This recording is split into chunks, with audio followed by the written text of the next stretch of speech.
Það eftirlust að tapa móti Eistlandi. Þið voru með þær í fyrri hálfleik, eða ekki? Jú, við byrjum vel og síðan þær voru með góða náðu að tappa okkur vel og við náðum ekki alveg að komast fram hjá því og já, byrjum að ekki hitta vel og svona. Já. Þið hangið nú samt, þið missaði ekkert í raun og veru neitt langt fram úr ykkur. Hvað heldur að hafi vantað upp á svona undir lokin til þess að loka gatinu?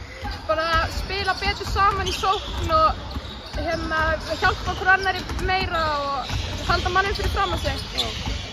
Takk einhver 20 sóknarfrákost á okkur, þeir eru fjólanar frá að spila einhver 12 mínútur í leiknum eða eitthvað.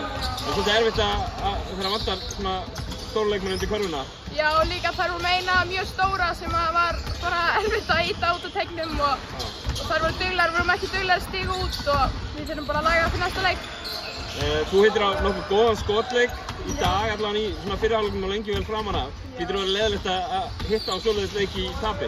Já, það er svolítið en maður verður bara að taka annan svona leik og vona það besta. Svíþjóð og Finnland eftir, það er Svíþjóð á morgun. Hefur þú eitthvað náðu að kíkja á þær, eða fyrr?